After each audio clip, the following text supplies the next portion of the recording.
Good evening, everyone, and welcome to the Brian Crombie Radio Hour on Saga 960. A real pleasure and honor of mine tonight to introduce you to a very impressive young lady.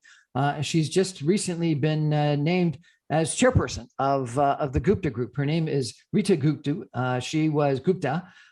She was born and raised into the world of real estate and hospitality, and recently, as I say, was named chairwoman of the Gupta Group in May of this year. A rare role for a woman in Canada. The Gupta Group portfolio of businesses includes Easton's Group of Hotels, Gupta Group Developments, Rogue Insight Capital. That sounds interesting. Rogue Insight Capital. We'll talk about that a little bit, I hope. The Gupta Family Foundation and Gupta Group Mining. It represents one of the most diverse, unique portfolios in Canada. Reetu, thank you so much for joining us. How are you today? I'm good, Brian. Thank you so much for having me today. My pleasure. So, you followed your father into this business, I take it. Why did you decide to get involved in the family business? Brian, it's an interesting story. So when I was young, and I was really, really young, I always looked up to my father. So I would see him, go to work and come back. He always had his briefcase with him. There was just something about it that really inspired me. And my dad, one day, he gave me this little, it was a business card holder, and it was shaped like a little briefcase. So I would just pretend to be my dad. And while all my friends would like to play house, and house was a game that I did not understand, and they would come to me and say, Reetu, let's sit down and play house. And I said, you guys play house, I'm going to play office. So I would, leave the play house. Office.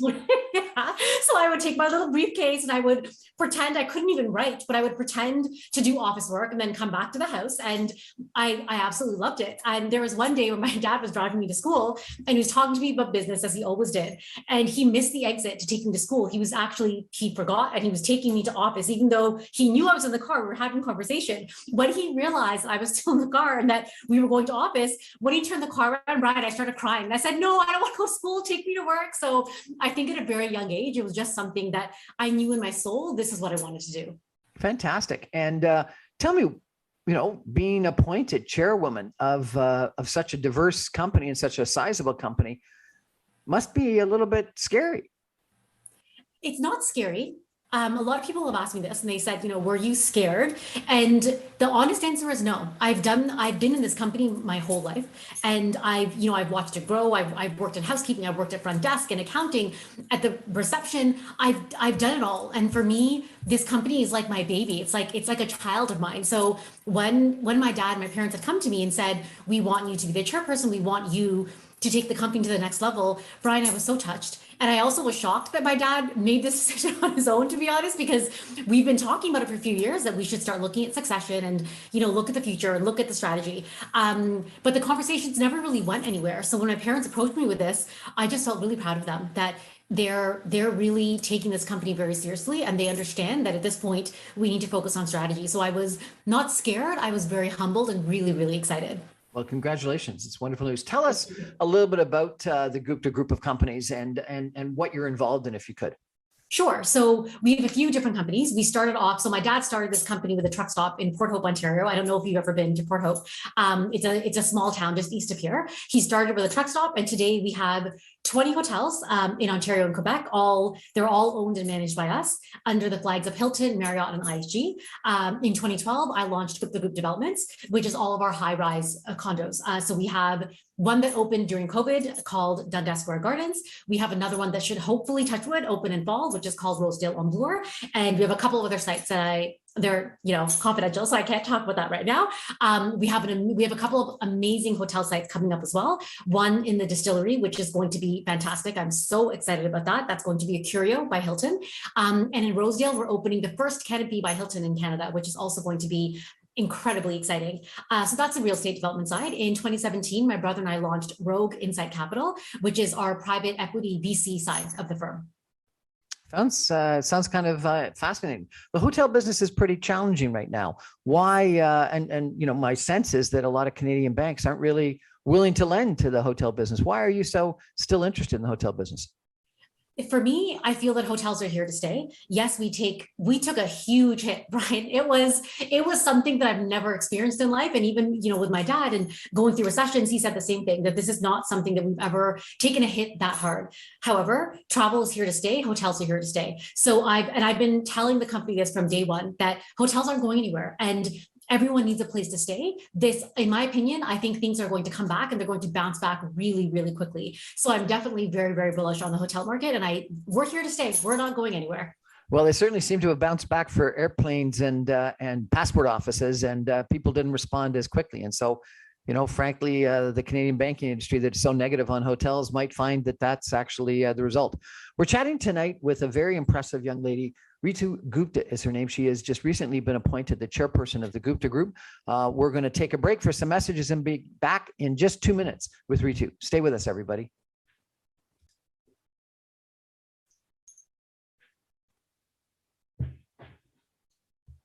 Welcome back, everyone, to the Brian Crombie Radio Hour on Saga 960. My guest tonight is the incredibly impressive Reetu Gupta, who has just recently been appointed as the chairwoman of the Gupta Group of companies in May of this year. A rare woman, a rare role for a woman in Canada.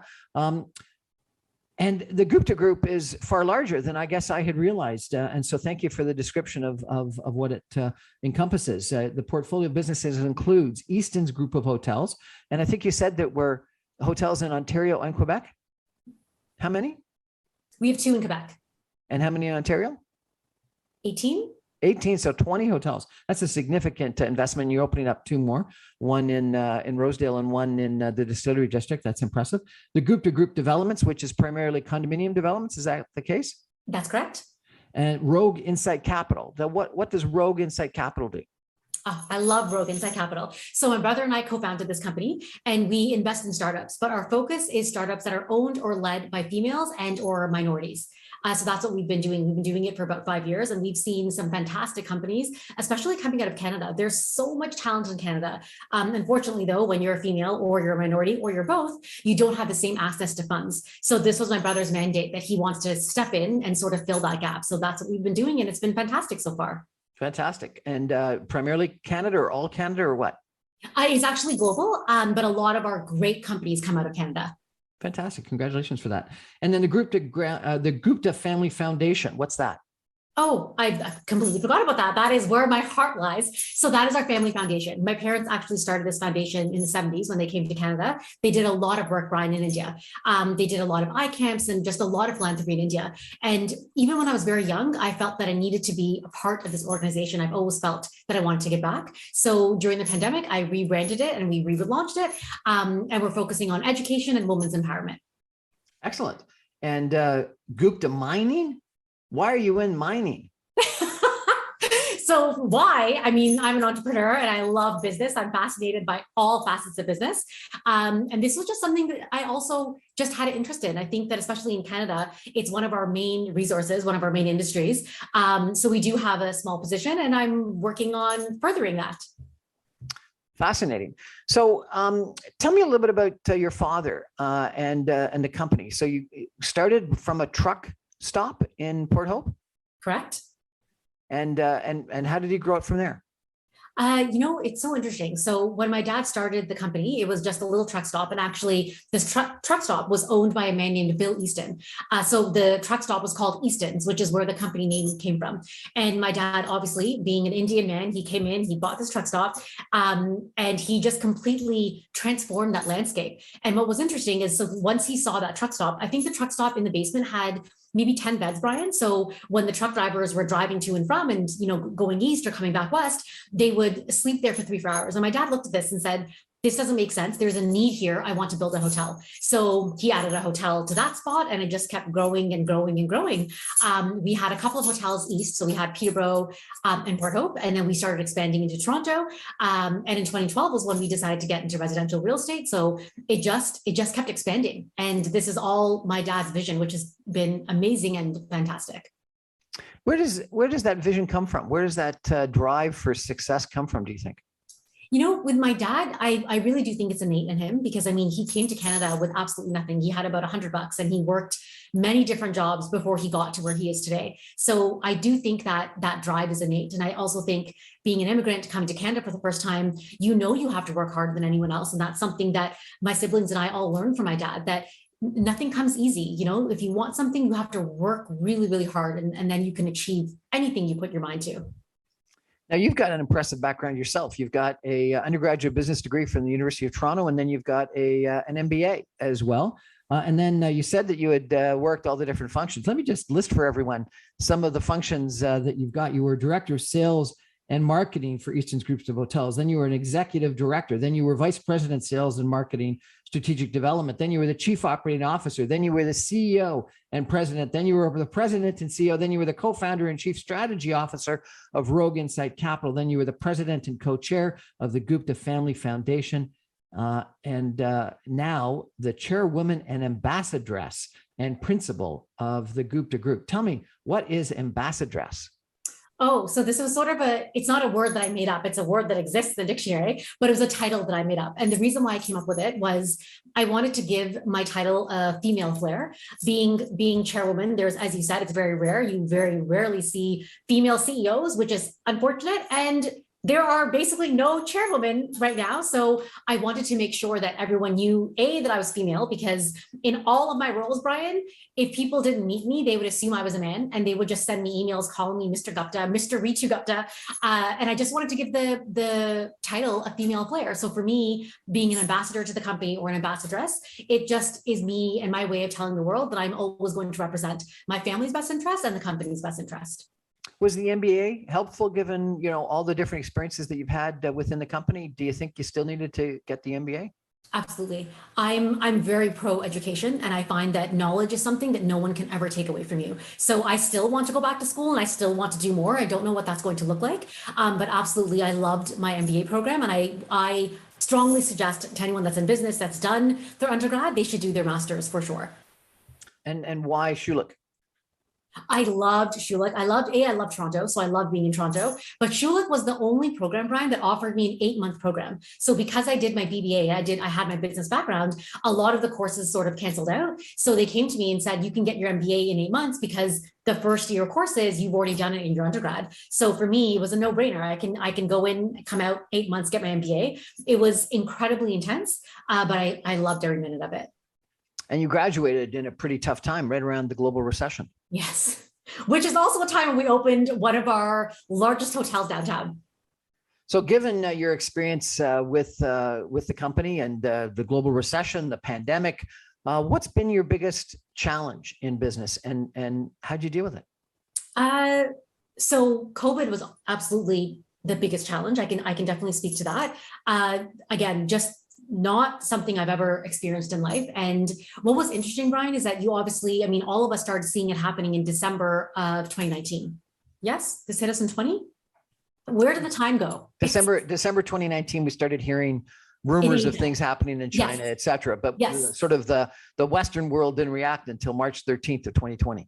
2 years have just flown by. It's hard to keep track. So in January 2020 was when I started thinking that we have a lot of travel that comes internationally. So at that point, I spoke with hotels and I said, it's time for us now. We have to create a domestic strategy. If somehow international travel stops, then we are really going to be in a very bad position. So in Feb of 2020, we sat down and we said, okay, we're going to change our strategy and you're going to focus more so on business coming in from Canada. So when this did hit, and when we hit our state of emergency, which I believe was in March of 2020, the hotels were okay for a little bit because we had domestic business, and that really, really helped us. Once the pandemic hit, thank God the hotels, we were considered an essential business. We were able to stay open. A lot of hoteliers, Brian, they closed their doors, and because it was financially better for them to close their doors and save on certain costs.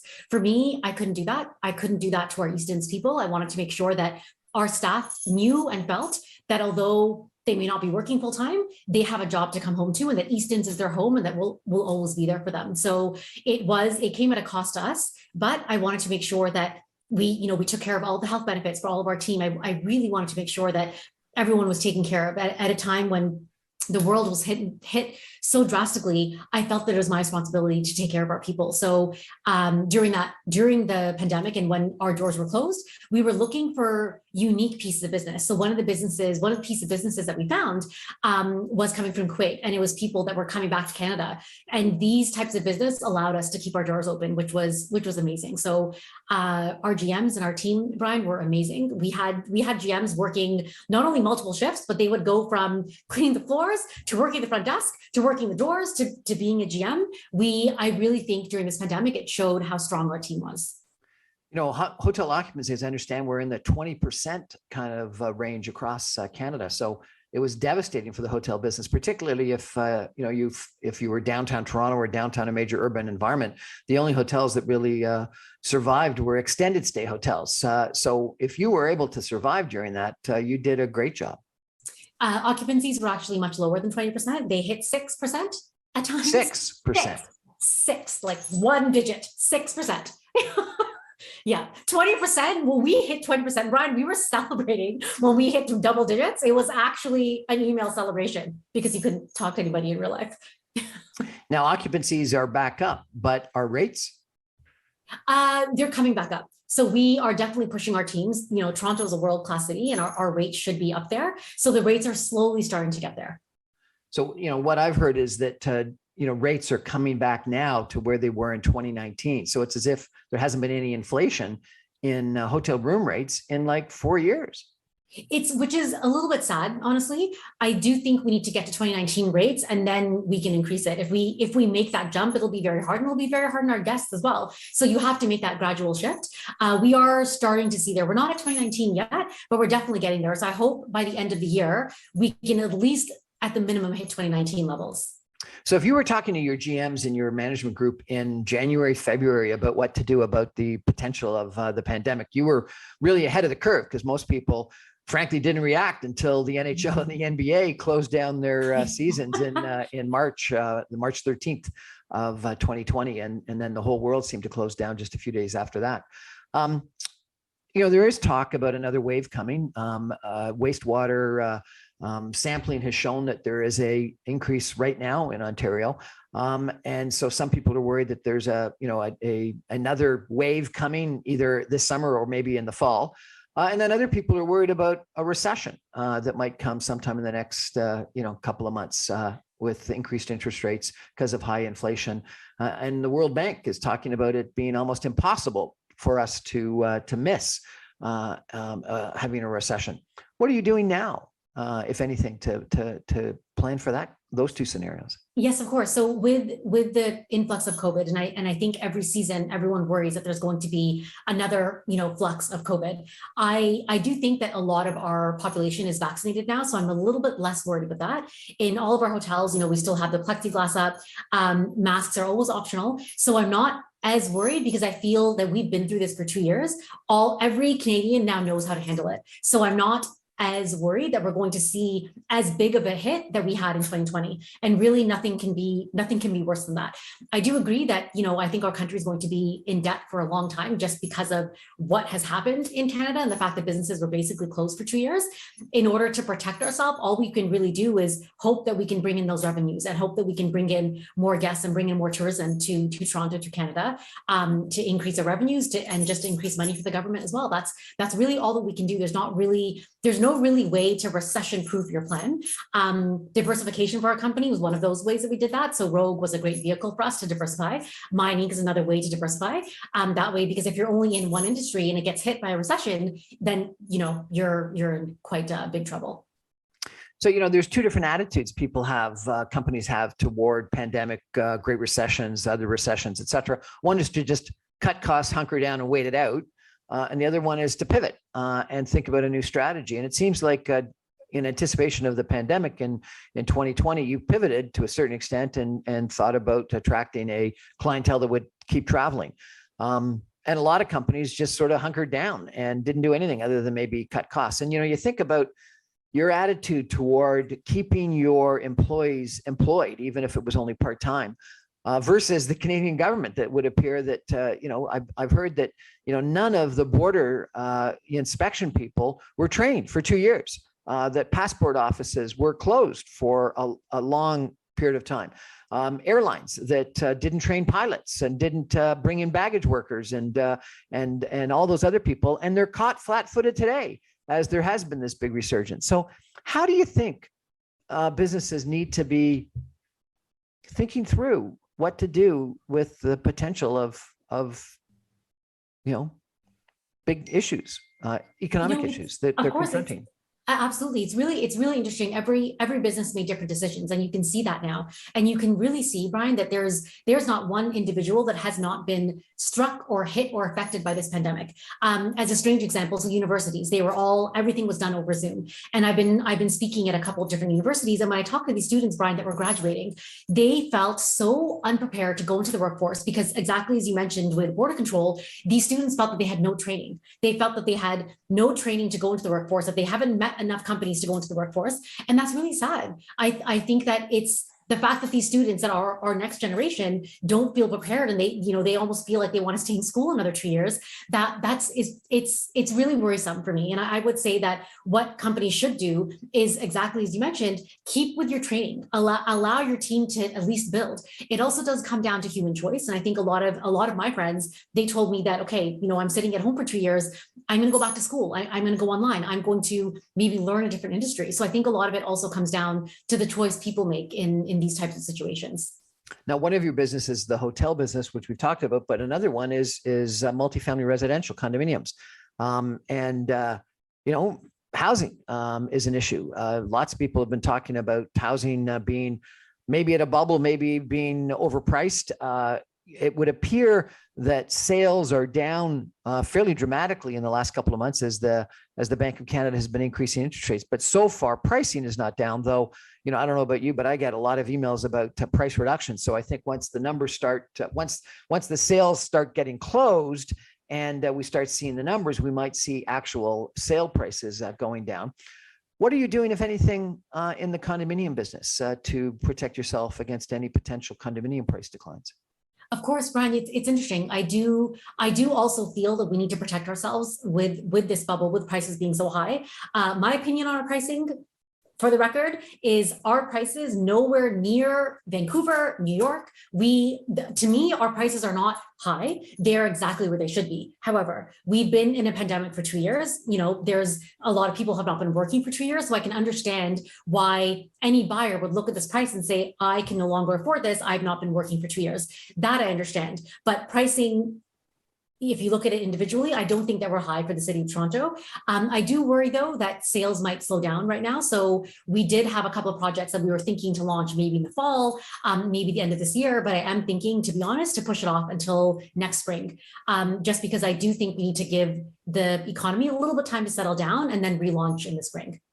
So not stopping programs, but maybe delaying them a little bit. Exactly. We won't stop real estate development. That's just what we do. And I do think that we need more housing in the city.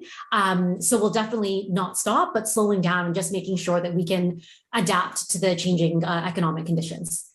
I interviewed someone from CMHC, a chief economist, who had recently issued a report that said we need 1.8 million new extra homes above what would be developed anyway in Ontario, the Greater Toronto Area, in the next 8 years, if we're going to have any kind of affordability. That's a huge amount of extra supply that academics believe we need to be building. So, demand doesn't seem to be the issue. Supply is the issue. But clearly, the Bank of Canada is raising interest rates in the hope of dampening inflation and inflation in housing to be one factor.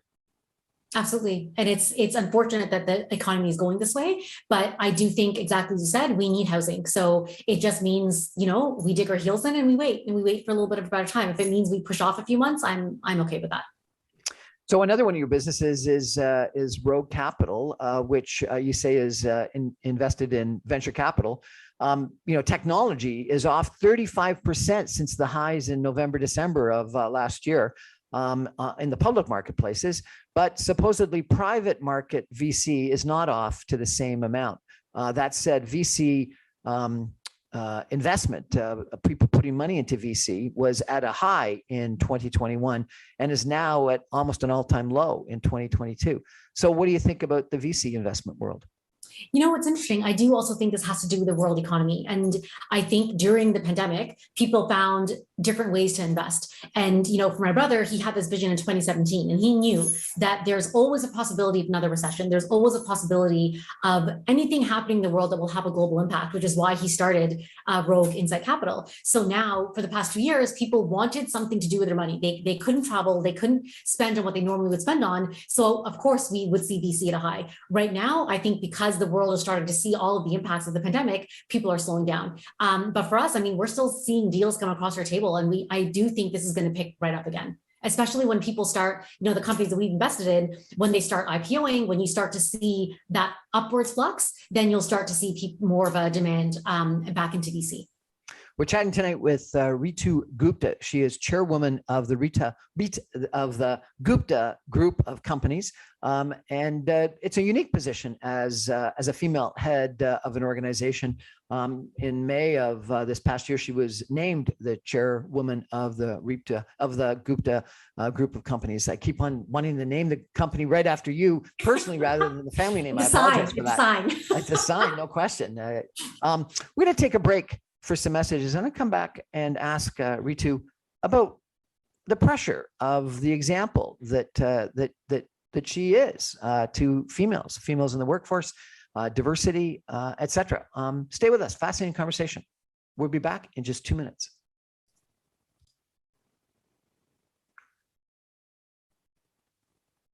Welcome back, everyone, to the Brian Crombie Radio Hour on Saga Night 60. My guest tonight is the newly appointed chairwoman of the Gupta group of companies. Reetu Gupta is her name. She's got an undergraduate business degree from the University of Toronto. She's got an MBA from the Schulich School of Business. She spent, it seems like since she was an infant, being involved in the family business, going to the office with her dad when she was a toddler and a kid, wanting to play office, not wanting to play house with all of her friends, and joining the business and seemingly it sounds like playing every role, doing everything such that you really understood the business from the ground up, and that's impressive. You're now being held out as an example of a success, a female success in business, and not just a female success, but a diverse female success. Is that challenging? Is that exciting? What do you think we need to do in Canada to have more people like you? It's definitely challenging, but it's more so, I look at it as definitely exciting, but also as a responsibility. I think especially for women, more women need to stand up for one another. And there's a saying by Maya Angelou when she says, when you stand up for one woman, you stand up for all women. And if I can be that for another woman, if I can stand up for someone and then now they feel that, you know what, I want to stand up for someone else, that is exactly how women in total will become stronger. So for me, I don't look at it as daunting or challenging the way that I don't want to accept it. It's a challenge because of where our state is in the world. The fact that, there's very few women CEOs, even on the TSX, it's ridiculous. So for me, if I can inspire another woman to kind of stand up and say, you know what, tomorrow I'm going to be CEO, I absolutely love that. That is what I want to see. I want to see more powerful women in the world. Inclusivity versus diversity. Is there a difference?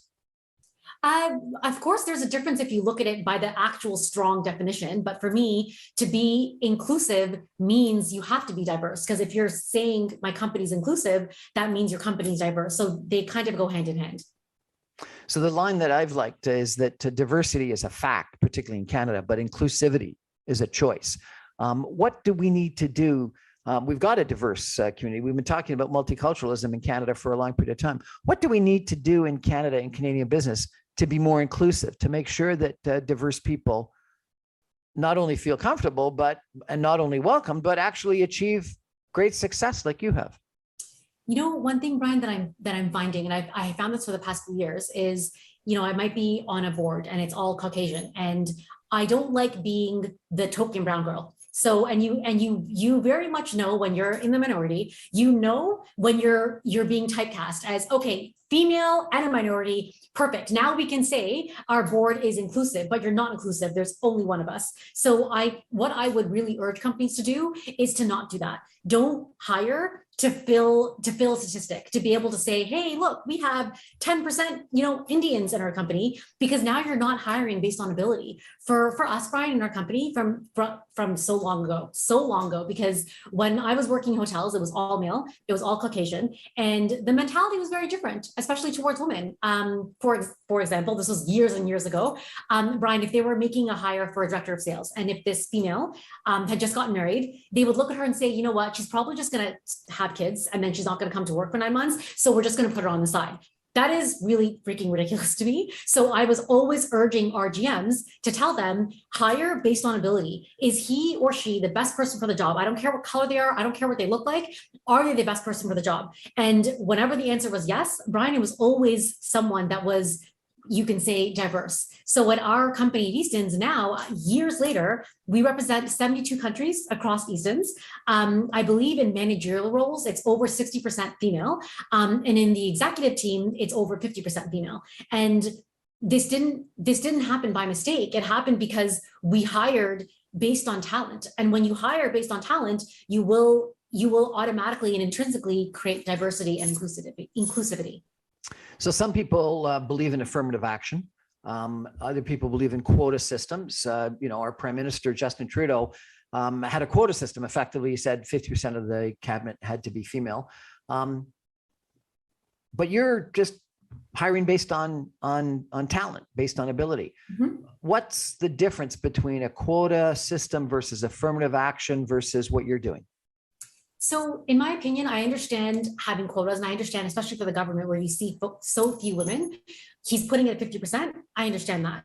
What I don't like to see is when you'll have a board, for example, and they'll say, okay, so we're going to have, one person says black, one person says brown, and now our board is diverse, because now you're not hiring the best person for the job. You're hiring based on, okay, well, this person is colored and they're feeling my quota. I don't believe believe that's fair. It's not fair to me as a person. You're not hiring me based on my talents and based on what I can bring to your board. You're hiring me based on the color of my skin. So to me, that's sort of a backwards way of thinking, which is why I personally don't like that concept. Other than in your company, do you do things to assist the advancement of diverse communities into business or politics and/or females? Absolutely. So I'm actually working with Minister Ng and Minister Anita Anand. We're actually working right now on a concept which is just trade between Canada and India, and trying to foster those relations, which I absolutely love. I've also been helping Minister Ng on some entrepreneurial initiatives for females, all based on diversity, which is fantastic. I also do a lot of mentoring for women specifically, trying to just help them understand and navigate through business. Fantastic. Congratulations. And thank you for that. You've also been held up as an example, though, as a model, as a sort of a poster person for diverse female in management and at very senior levels. What do you think about that? Is that good or bad? I hope that it's good. Sometimes I'll joke with my brother. He'll say, "Oh, Reetu, I learned so much from you," and I'll say, "Stuart, don't learn from me. I'm crazy." So it's really great, and it's really touching when people say to you, "Reetu, I'm inspired by you," or "You're a great example." I really don't take that in. For me, I just want to do the best that I can, and I want to be a better woman than I was yesterday. And if I can inspire other women along the way, I love that. But I don't really focus my efforts on that. And I don't focus my thinking on, okay, I'm a role model. I don't do that. I'm just not wired that way. Why do you say you're crazy? Oh, I'm definitely crazy. Ask my parents, ask my family, my friends. I think, one thing, Brian, if you see me at my office, I'm constantly just running back and forth or running to hotels and coming back. It's just the way that I operate. When I started in residential business, actually, so we had met with our team of consultants, and at that time, social media wasn't really used. They didn't use a lot of these more modern concepts. And when I brought it to the table and said, okay, we're doing this project, I want it to go viral, I wanted to have a social media presence, they turned and looked at me and said, Reetu, that's not how we do business. And all of the developers in the space, that's not what they do. And they all thought I was crazy. But I pushed it forward. And I think this content project, which we ended up selling, it did amazing. It won marketing awards. And after that, a lot of content developers sort of followed suit and started making a great web presence. But they didn't do that before. They didn't really need to do that before. How has marketing of condos changed? If you've added social media, I think that in the past, people just advertised condo one by one. Now some companies are advertising a whole slew of condos that they're developing across the whole GTA. How has marketing of condos changed in your mind? What's interesting, because when we had owned a project called King Blue. So this was at King and Peter Street. loved this project. But what was interesting is in that day, a lot of the developers, and at that time, we were, one of the first Indian residential developers. All of the other developers were much older than I was. So their way of thinking was, you buy a page in the Toronto Star, you buy a page in the Globe, you have a sales center, done. You don't need to do anything else. Their website was so antiquated, just they didn't look good at all. When I saw our competition, I thought, this is ridiculous. And the generation now, like me, that's looking to invest in real estate, we need to speak to them. So what we did is we did sort of a viral concept in the Globe and Mail, and we did take out ads, but we did it in a very unique way. We created a Twitter account that was also not just about our condo project, Brian, but about the city of Toronto, and understanding that if you live at King Blue, you have access to X, Y, and Z. It was so fun. It was so fun to sort of redefine that project. And now you're starting to see that every condo project, they're now not just saying, buy a condo in this building, but they're promoting it as a community. They're promoting it as, come live here. You can live, work, and play in this area, which I think is fantastic. And it wasn't really done, 10 years ago. Yeah, no, it has been a big change.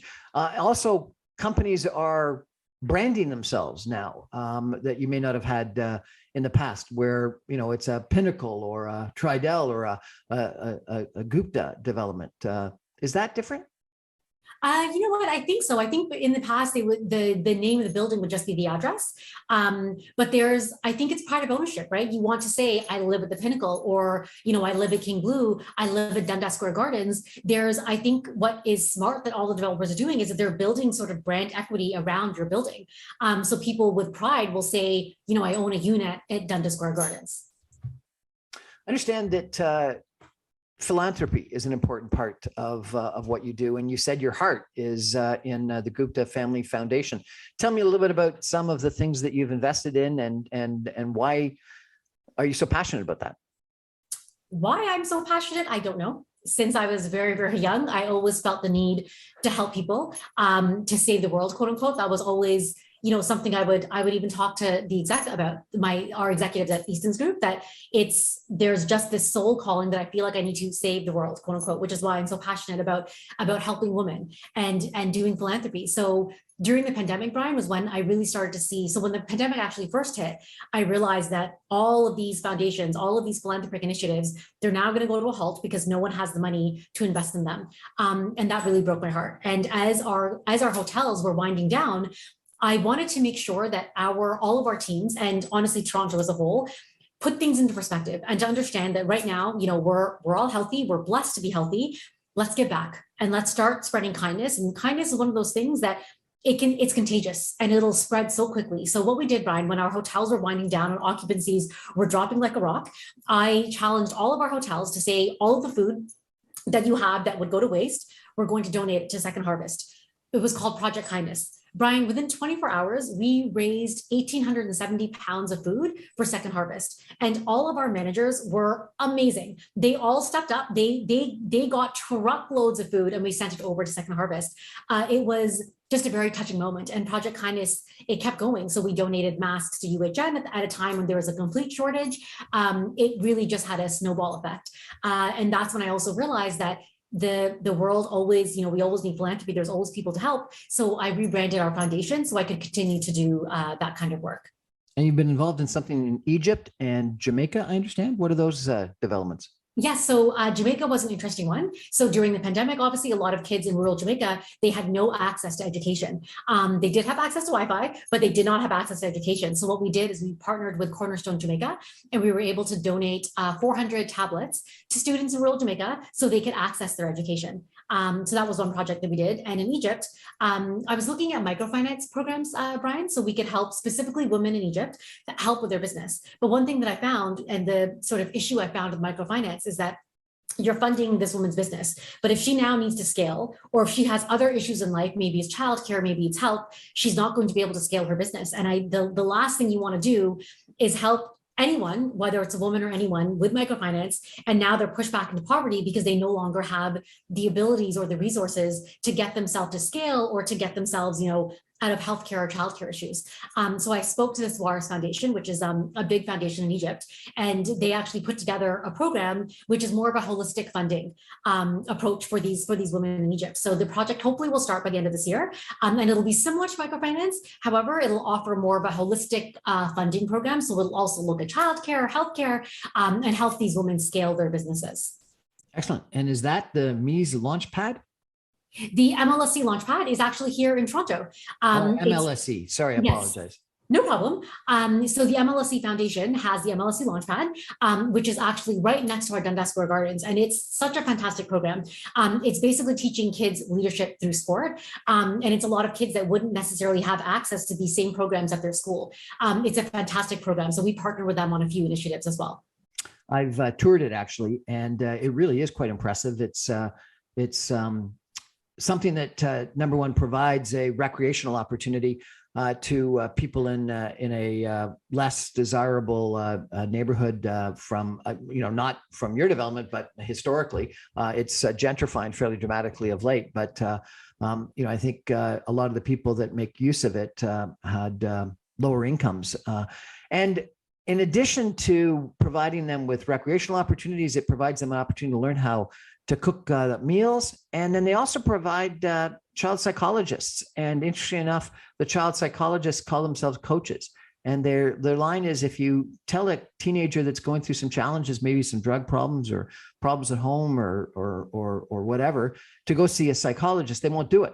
But if you tell them or suggest to them, go see a coach, they'll go see a coach. I think it's fascinating.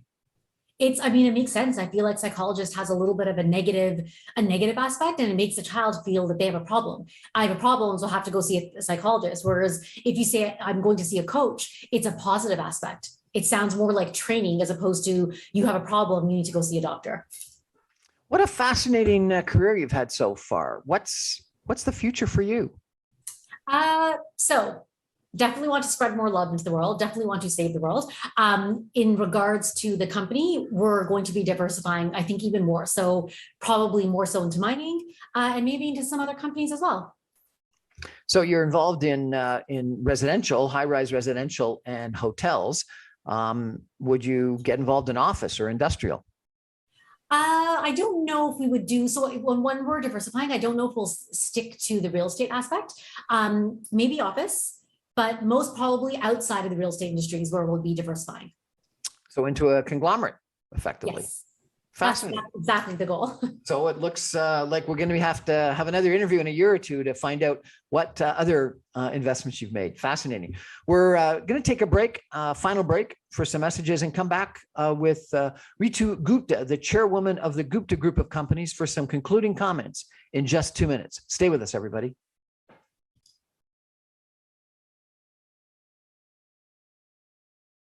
Welcome back, everyone, to the Brian Crombie Radio Hour on Saga 960. I'm really enjoyed chatting tonight with the chairwoman, newly appointed chairwoman of the Gupta Group of Companies. Reetu Gupta is her name. She's got really quite an impressive background as numerous different functions within the Gupta Group of Companies in the Easton Hotel Group, as well as an undergraduate business degree and an MBA from the Schulich School of Business. So great educational background, great practical background.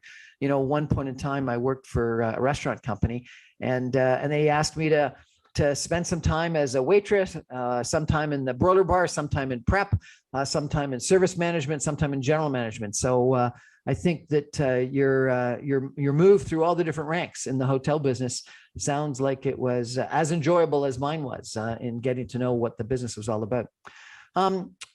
You're held up as an example to people, to females, to diverse people. And I think you like that role. If I asked you to speak to the graduating class at the Schulich School of Business, and or to all the females in that class, what would you tell them? How would you tell them to be successful in this world where, a lot of females don't achieve the success that they would like because of the glass ceiling, and or diverse people don't maybe achieve the success that they deserve because of whatever barriers they run into? What would you tell those people? Absolutely. Especially to the women, I would tell them that I hate this term of the glass ceiling. And I think we need to remove this term entirely because it's just putting a limit on us. The fact that it even is a glass ceiling is ridiculous to me. But for me, there's three things that I carry with me that I feel has really helped in my journey. The first is courage, and it's having the courage to believe in your dreams. It's having the courage to step forward into the role that the universe has made specifically for you. And sometimes courage isn't this, roaring voice that, runs around screaming the kind of woman that you are, but sometimes it's just this quiet voice at the end of the day that says, try again tomorrow, that says, that you can do this. That is the sound of courage. And courage is something that you need to carry with you every single day. The second thing is conviction. Whatever you choose to do in life, whatever industry it's in, whatever role you choose to play, do it with absolute conviction. When you do things with conviction, not only will you believe in yourself more, but everyone around you will believe in you. You will show the world that you can do anything you put your mind to. Conviction is so important. And the last thing is confidence. To always, if you're going to go down this path, you have all of these dreams, the first thing that you need is confidence. You have to believe in yourself, believe that you're here for a reason, believe that you have all of these abilities and that you can make all of your dreams come true. And you have to have that confidence in yourself. So for me, the three most important things are courage, conviction, and confidence. Courage, conviction, and confidence. Sounds fantastic. I actually do a speech called the 10 Powers of Co. And your three would all fit into my 10 Powers of Co. So thank you for that. But where does that come from?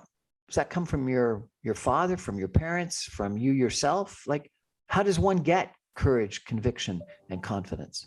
I think it can come from many places. I think your inspiration can really come from everywhere. I do a lot of meditation. And for me, I think a lot of that comes from meditation, from giving myself that moment of peace and that moment of clarity. When you're able to drown out all of the sounds around you, all of the 15 apps that are going on your phone, all the notifications, and you give yourself that moment of silence, the amount of confidence and courage and conviction that it gives you is uncanny. I actually teach meditation. I've been teaching for many years, and I teach for free because I feel like it is that important to life to find that happiness and to find that courage, conviction, and confidence. You teach meditation. That's fascinating. I'd love to take a class from you at some point in time. I went for one meditation. I was told to count forward to 7 and backwards from 7 for like an hour. Let me tell you, it got a little boring for me. I don't think I quite achieved meditation. Come to one of my classes. I do a guided meditation. It's super easy. You will not have to count to 7 backwards and forwards for an hour. It's very peaceful. So absolutely, I'll send you the next invite for sure. Thank you. So courage, conviction, and commitment are Courage, conviction, confidence. Courage, conviction, confidence. I apologize. Are the three C words that our guest tonight, Reetu Gupta, the chairwoman of the Gupta Group of Companies, thinks are the keys to success, and that she would tell us all if we were kind enough to be invited, if she was kind enough to invite us, and we were lucky enough to be invited to one of her addresses to graduating people or whoever that needs to hear her words. You've got an incredibly impressive background and career so far. I think it's going to be exciting looking to see where the Gupta Group of Companies goes and where you take it. So thank you so much for joining us this evening. Thank you so much for having me, Brian. It was so much fun speaking with you today. Well, that's our show for tonight. Thank you so much, everyone else, for joining us. I remind you, I'm on every Monday through Friday at 6 o'clock on 960 AM. You can stream me online at www.saga960am.ca. You can get all my podcasts and video casts on my website, briancrombie.com, on social media, YouTube, and my podcasts are on Apple, Audible, and Speakeasy Podcasts. Thanks for joining us. Good night, everybody.